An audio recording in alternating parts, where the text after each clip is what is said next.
결혼입니다. 인간의 가장 중요한 큰 사건, 일이라고 하면 결혼하는 거죠. 제가 결혼 주례를 많이 했습니다. 일일이 다 기억을 하면 좋은데 그 인간의 한계가 다 기억하지 못한다는 그 참 아쉬움이 있고 그 미안함이 있습니다. 심지어는 제가 결혼 주례를 했는데도 만났을 때 그것도 모르고 다시 물어보는 이런 이상한 행동을 할 때가 있었습니다. 혹시 그런 경우가 있으시거든 저게 인간의 한계구나 그렇게 생각하시고 너무 오해 안 하시면 하는 마음입니다. 근데 결혼할 때 여러분들 뭐 자주 요즘 결혼식에 참석할 기회가 참 많습니다.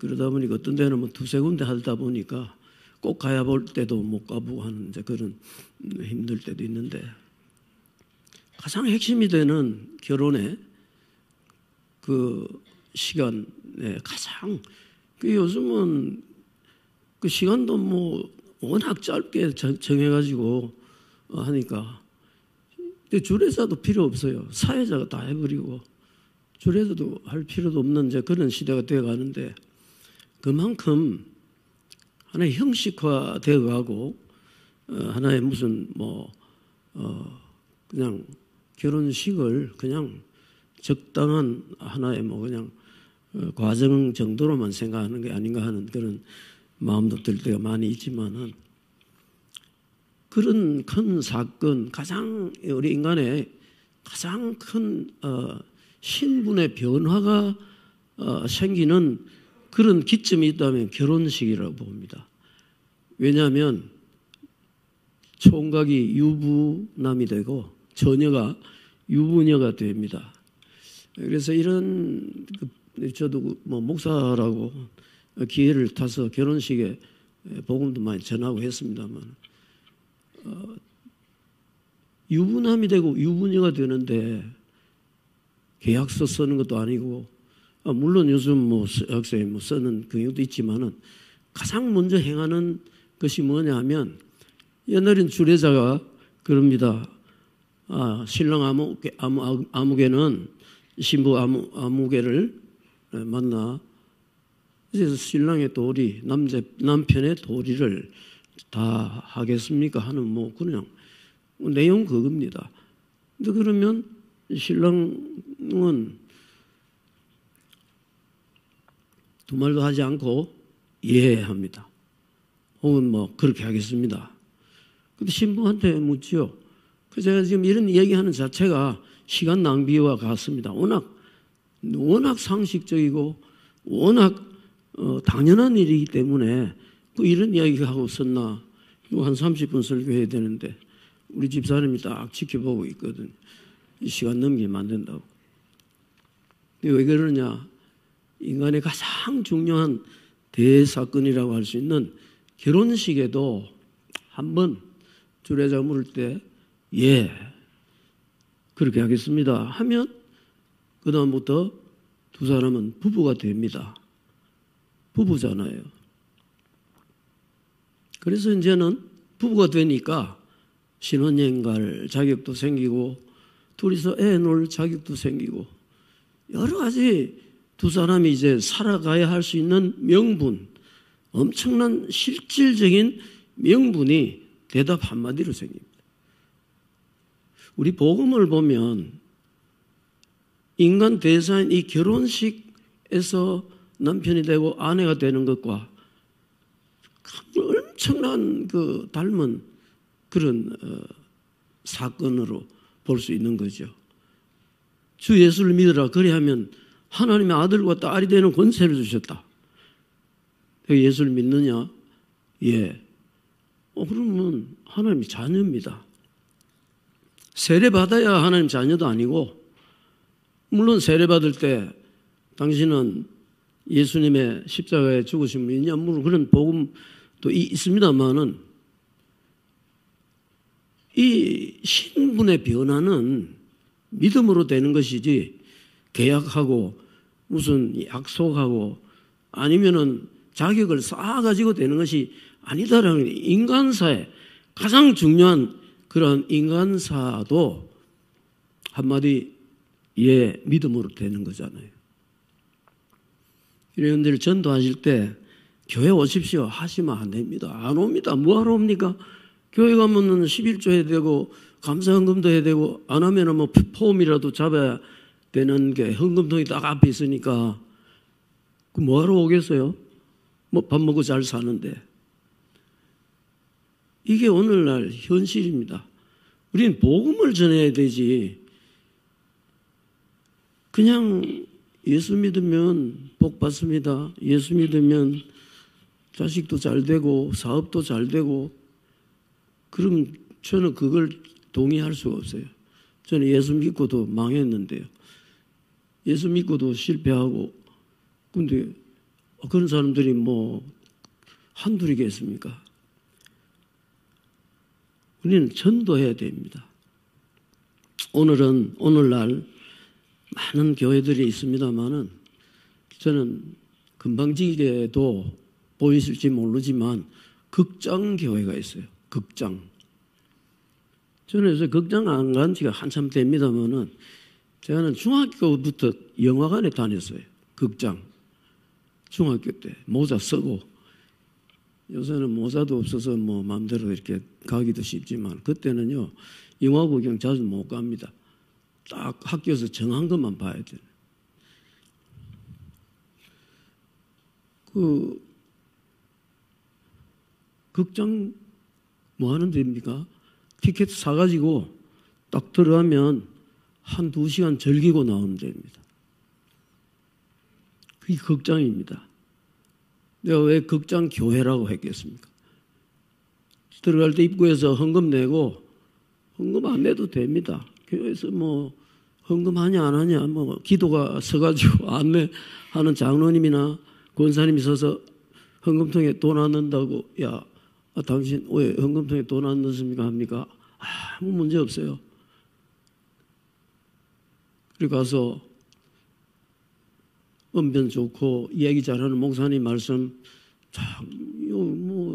욕을 저는 한 번씩도 안 했는데 어쩌다 한번 해가지고 집사람한테 잔소리를 좀 듣긴 했는데 그건 욕도 아닌데 사실은 그래 좋은 소리 듣죠. 설교하고 얼마나 준비합니까? 일주일 내 설교 준비해가지고 좋은 말씀 전하려고 그런 좋은 말씀 듣고 감사하다 하고 갑니다.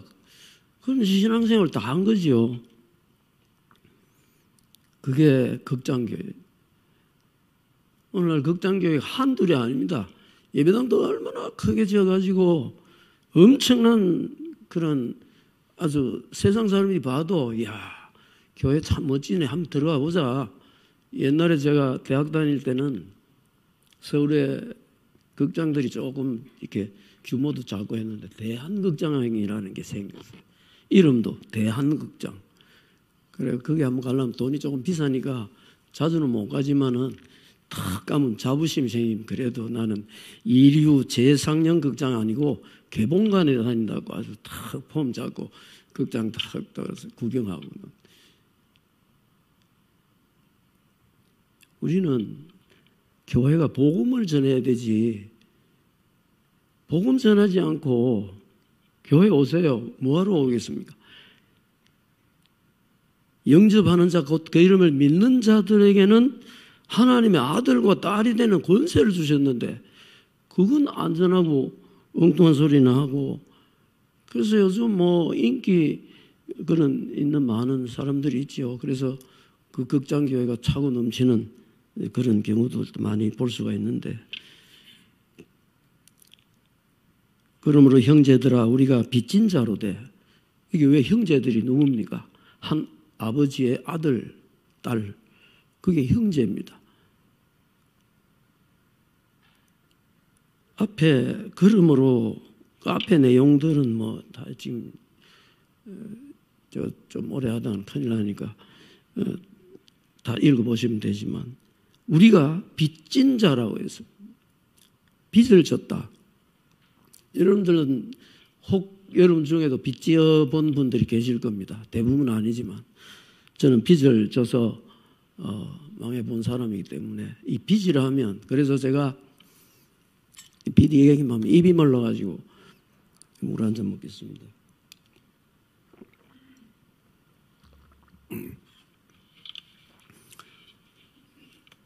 제가 사업하다 부도가 나고 빚진 이후부터 각오한 게,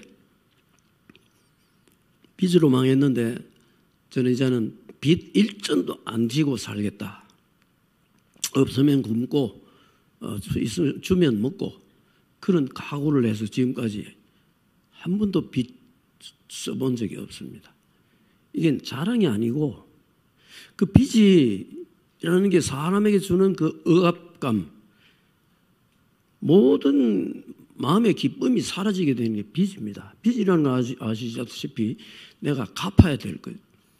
근데 내가 갚을 수는 없고 빚쟁이가 되면, 성경에도 나옵니다. 빚지면 자유가 없어지는 거죠. 여기 왜 우리가 빚진 자라고 했겠습니까? 여기 육신에게 져서 육신대로 살 것이 아니다. 우리는 육신의 빚을 져서 육신의 빚을 갚기 위해서 사는 삶이 아니라, 너희가 육신대로 살면 반드시 죽을 것이로되 영으로서 몸의 행실을 죽이면 살리니.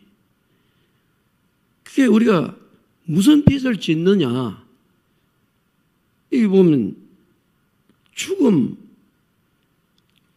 우리가 죽을 수밖에 없는 인생인데 죽지 않게 됐다고 하는, 우리 다 아는 영생을 얻겠다, 새로운 생명, 영원한 생명을 얻게 됐다. 우리가 어떤 빚을 지고 살았습니까? 우리가 빚진 자로 돼 육신에게 져서 육신대로 살 것이 아니라 너희가 육신대로 살면 반드시 죽을 것이로되 영으로서 몸의 행실을 죽이면 살리니. 우리가 육신대로 살면 반드시 죽는다. 육체의 소욕을 따라 살면 결국은 죽는 것이다. 영으로서 몸의 행실을 죽이면 살리라. 영은 하나님의 영으로 인도함을 받는 사람, 곧 하나님의 아들이라. 영접하는 자, 곧 그 이름을 믿는 자들에게는 하나님의 아들과 딸이 되는 권세를 주셨다. 우리가 전도를 하는데 참 어렵게 생각합니다. 왜냐하면 뭐라고 전해야 이 사람을 교회로 데려올까? 그게 전도자의 아주 마음에 큰 힘이 되고 짐이 돼가지고, 힘이 아니라 짐이 돼가지고, 그래서 어떻게 하죠? 주로 전도지나 나눠주고, 아니면은 그냥 교회 오세요 이러든지 아주 간단하게 그냥 말을 하게 되는 이유가, 이 복음은 배워서 물론 필요한 것도 있지만은 내가 가지고 있는 내가 아버지의 자녀가 된 그 중요한 핵심적인 그런 내용만 전하면 이미 준비되어 있는 신부와 신랑은 한마디로 이해합니다. 근데 준비 안 된 신랑 신부는 미친놈 맞나? 아니, 갑자기 나보고 와가지고 내 신랑 장가 가서 남편 되겠냐? 이런 소리 물으면 딱이 안 맞으면 다행이죠. 특히 여자들한테 그렇게 했다면 이 큰 아주 난리 날 일이 아닙니까? 그 엄청난 그 신분의 변화가 믿음으로 되는 거예요. 이 귀한 금보다도 그래서 더 귀하다라고 말씀하고 있습니다. 그래서 하나님의 영으로 인도함을 받는 사람은 바로 하나님의 아들. 예라고 대답하는 사람은 이미 준비된, 이미 남편으로서 혹은 아내로서의 역할을 할 수 있는 준비된 사람이 나와가지고 대답하는 거거든요. 제가 전도를 해보면 가장 힘든 사람이 누구냐 하면 거부하는 사람은 아닙니다. 거부하는 사람은 아직도 희망이 있어요. 왜냐하면 왜 거부하는지 그 이유가 있으니까 그러네. 제일 어려운 사람은 다음에 하겠습니다. 다음. 결혼식을 하는데 신랑에게 묻습니다. 남편 너로서 역할을 하겠습니까? 하는데 주례자님 제가 다음에 하겠습니다. 그러면 결혼이 성립이 안 되는 건 이거 아주 상식적인 얘기. 이건 난 놓고 기억자도 모른다는 사람하고 비교할 수 있는 얼마나 그 큰 신분의 변화가 한마디 예 그냥 길게 필요가 없습니다. 중요한 핵심은 믿음으로 되는 믿음으로. 부부가 결혼할 때 재산 보고 명예를 보고 하는 사람도 혹 있을지는 모르지만 그래도 아직은 믿음으로 하는 겁니다. 무슨 믿음이죠? 내가 남편으로서 역할을 잘 하리라고 확신하고 그렇게 사는 겁니다. 그 살다 보면 때로는 잘 살 때도 있고 못 살 때도 있지요. 어림이 왔을 때 아까 저같이 우리 집사람이 아마 저를 차버리고 가버렸으면 오늘의 별로 큰 영광은 못 들었지만 그래도 자가용 타고 또 집에서 먹고 배 안 골고 할 거 다 그래도 하고 싶으면 다 합니다. 그런 기쁨을 어떻게 누렸겠습니까?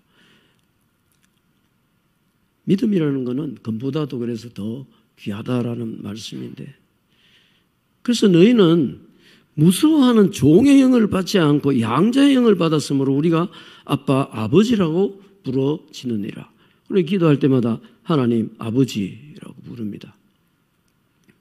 왜냐하면 하나님의 아들, 딸이 되었기 때문에.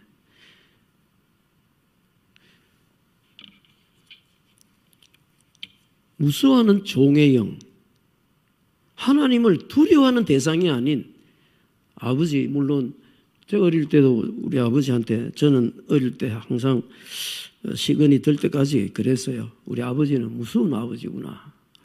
막 잘못하면 막 소리치고 매도 요즘 매 맞는 아이들 잘 없을 겁니다. 저는 매는 잘 안 맞았어요. 말을 그래도 잘 듣는다고 못 다녔으니까. 어쨌건 두려움의 대상 중에 하나가 아버지거든요. 혹시 여기 아버지들 중에 자식이 두려움의 대상이 될 가능성이 가진 분들이 계시는지 안 계신지 잘 모르지만 혹시 그런 게 약간 있거든. 회개하셔야 됩니다. 내가 어떻게 사실 그렇잖아요. 아버지가 자식을 얼마나 사랑합니까? 제가 아버지 돼 보니까 알겠더라고요. 말을 안 들어도 지금 코로나는 아닌데 겨울 되면 한 번씩 콧물이 나니까 염려 마시고 저는 아직도 코로나 주사 한 번도 안 맞았습니다. 그래도 아무 열 한 번 안 나고 또 이래 큰 소리 했다가 내일 당장 열 나고 더 누울지 모르지만 오늘까지는 그랬습니다. 아버지는 아들을, 딸을 얼마나 사랑합니까? 제가 돼보니 알겠어요. 근데 제가 몰랐어요, 그게. 믿음이 없어서도 그렇고, 나타난 현상만 보고, 근데 자기 잘못을 모르니까 또 더 오해하게 됩니다. 말도 안 듣고는 당연히 맞을 짓을 해놓고 맞는다고 막 우리 아버지는 막 폭군이다 해서 그럴 수는 없지 않습니까? 그래서 우리는 무서워하는 종의 영을 받지 않았다. 종의 영을 받지 않았다. 우리는 하나님께서 두려움의 대상으로 나타나신 분이 아니고 예수님께서 하나님으로 몸을 입고 이 땅에 오신 분이라고 하면 예수님이야말로 얼마나 인자롭고 말로 다 표현할 수 없을 정도의 그 인자하신 예수님의 그 모습들을 보면 그래서 우리는 양자의 영이라니까 적자가 아니고 양자구나. 그건 그런 의미라. 법적 의미로 보면 양자는 생자나 다를 바가 하나도 없는 법적 권리를 가지는 게 양자입니다. 양자라고 하는 그 이유는 원래는 우리가 죄의 종이었다가 죄의 노예, 사탄의 노예, 사탄의 자식이었다가 예수 그리스도의 십자가의 죽으심을 믿고, 그래서 그게 회개입니다. 물론 잘못한 거 고백하는 것도 회개지만 돌아선 겁니다. 그래서 이제는 양자다는 거예요. 양자라는 의미를 적자 아니다는 의미와는 전혀 다릅니다. 우리가 종의 영을 받지 않고 양자의 영을 받았으므로 우리가 아빠 아버지라고 부르짖느니라. 성령이 친히 우리의 영과 더불어 우리가 하나님의 자녀인 것을 증언하시나니, 우리가 하나님을 아버지라고 부르는 것은 성령의 역사입니다. 부흥회나 무슨 집회할 때 방언도 하고 무슨 예언도 하고 병 고치는 은사도 받고, 그걸 증거로 해가지고 내가 참 나는 하나님의 아들 딸이구나가 아니라는 것입니다. 아무것도 못해도 아버지, 아무것도 못해도 어머니지요. 오히려 부모는 아무것도 못하는 부모를 더 측은하고 더 마음에 애정을 가지고 도우려고 하는 게, 인간 세상에 육신의 아버지도 육신의 부모도 그러는데 하물며 하늘에 계신 너희 아버지께서, 우리 아버지께서는 우리 얼마나 자비와 긍휼로 우리를 인도하시는지, 성령이 친히 우리의 영과 더불어 우리가 하나님의 자녀인 것을 증언하시나니, 우리가 하나님의 영, 하나님의 우리의 영과 더불어서 하나님의 자녀인 것을 증거하는 것이 성령이시다.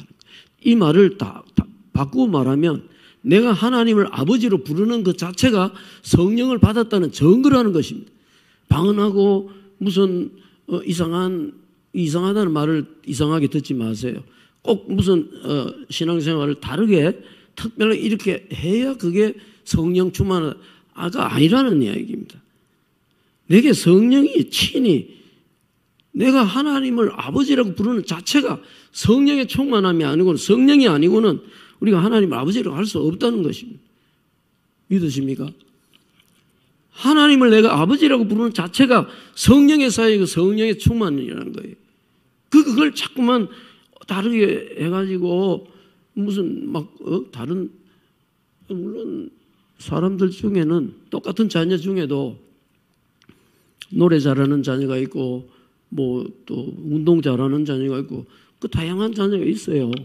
내 자녀라고 해서 모두 다 음악만 다 잘하고 아니면 운동만 다 잘하고 그렇습니까? 그게 아니거든요. 하나님께서 우리에게 주시는 은사들은 그게 바로 성령께서 친히, 내가 하나님을 아버지를 부르는 자체가 성령의 역사라는 겁니다. 그리고 가장 중요한 것은 상속자라는 겁니다. 하나님의 상속자, 그리스도와 함께한 상속자, 우리가 그와 함께 영광을 받기 위하여 고난도 함께 받아야 할 것이니라. 오늘날 출세한 사람들이 많은데, 특히 옛날 어려울 때는 중학교부터 입학시험을 쳐서 들어갈 때, 그때 좋은 학교 들어가면 아버지가 막 기쁠 뿐 아니라 주위에 있는 사람들도 막 축하를 합니다. 아들이 막 좋은 학교 갔다고. 그러면 아버지는 그 참 은근히 그냥 자랑하고 다닌다고. 그게 누구 자랑입니까? 그게 자기 자랑인데. 아들이 잘 되면 자기 자랑이. 그러면 잘 되는 거는 좋아하고 망하면 싫어하면 그건 진짜 아버지입니까? 가짜 아버지입니까? 대답을 기대하고 말한 건 아니지만 너무 당연한 대답이기 때문에 제가 대답 안 하고 안 하실 줄 알면서도 묻는 거예요. 그거 모르는 사람 누가 있냐 이렇게 하고 있는 마음을 알기 때문에 그래요. 공부 잘할 때는 내 아들이고 공부 못할 때는 남의 아들입니까? 지난번에 제가 한 기억이 납니다. 그러잖아요. 이 자식, 너 오늘 이번에는 70점 이하 받으면 내 아들 아니야 이렇게 하고 간다고 해야지요. 나 이 이야기 할 때마다 웃어요. 똑같은 이야기지만. 그리고 오다가 만났습니다. 아들이. 야, 학교 갔다 오니까 아저씨 누군데요? 야, 이게 너무 틀리면 70점 이하로 받아. 그게 진짜 아버지는 100점을 받아도 아들이고 0점을 받아도 아들이고, 사실 그렇잖아요. 사실 어려운 자식을 더 마음에 두고 있는 게 부모입니다. 저는 그렇더라고요. 잘 되는 자식은 그냥 나도 잘 되는 거, 좀 어려우면 그 마음에 참 애틋함이 있고, 그게 육신의 아버지도 그런데 하물며 영의 아버지가 어떻게 차별해가지고 잘 되면 야 잘한다고 좋아하고, 못 되면 이 죽일 놈까지는 안 가겠지만은 내 아들 아니다 이러겠어요? 그래서 상속자는 때로는 좋은 것도 있지만 어려운 것도 있고, 그게 바로 아들의 자격입니다. 아들의 자격이 있기 때문에 그런 것이 있게 되는 겁니다. 그래서 그리스도와 함께한 상속자라는 게 17절 말씀이에요. 그리스도와 함께한 상속자입니다. 저나 여러분들은. 왜냐하면 예수 그리스도 때문에 상속자가 대열에 서로 갔기 때문에. 왜냐하면 죄값을 예수께서 십자가에서 다 갚으셨기 때문에. 그래서 그와 함께 영광을 받기 위하여 고난도 함께 받아야 할 것이니라. 가장 좋은 자녀는 지 스스로 깨닫는 겁니다. 물론 처음부터 깨닫는 건 아니지만 어릴 때부터 교육하고 훈육하고 잔소리하고 뭐 이야기를 했습니다. 이제는 나이가 들어서 시근이 차니까 이제 스스로 깨달았어요. 스스로 깨달았다 보니까 이제는 스스로 합니다. 그때 그 부모의 그 마음은 참 흐뭇하고, 야 그래도 내 자식이, 내 자녀가 저만큼 그래도 사는 게 참 감사하구나. 그 아버지를 기쁘게 합니다. 꼭 많은 물질이나 대접을 잘해서가 아니라 내 삶을 바르게 살 때 우리가 하나님께 영광 돌리는 것은 그리스도인답게 살면 그게 하나님께 영광이 됩니다. 엄청난 일을 해가지고 아버지께서 기뻐하는 게 아니라 적고 크건 간에 여기 나온 대로 하면은 고난 또한 영광, 어떤 환경에서도 우리 주님을 아버지로, 하나님을 아버지로 믿고 우리 주님이 나와 함께 받은 상속자로서의 그 삶을 살아갈 때에 우리 아버지께서는 영원히 기뻐하시고 영원한 아버지의 나라에서 영생을 누리는 그날까지 이 믿음 가지고 승리하실 뿐 아니라 아직도 신분이 자기 하나님의 아들, 딸인데도 그걸 모르는 불쌍한 영혼들을 주님 앞으로 인도하는 주님의 아름다운 교회 되시기를 주의 이름으로 간절히 축원드립니다. 아버지 하나님 은혜를 감사합니다. 오늘도 복되고 귀한 주님의 날에 아버지 하나님의 아들, 딸들 주님 앞에 나와 예배하며 주님을 찬양하고 감사합니다. 아직도 아버지를 아버지로, 하나님을 아버지로 알지 못하고 예수님의 그 십자가의 죽으심에 대한 그 귀한 은혜를 알지 못하고 아직도 방황하는 많은 영혼들을 주님 앞으로 인도한 일에 귀하게 쓰임받는 하나님의 아들, 딸들 될 뿐 아니라 그 아름다운 교회로 성숙할 수 있도록 도와주시고 축복해 주시기를 간절히 부탁드리며 주 예수 그리스도의 이름으로 감사하며 기도 올리옵나이다. 아멘.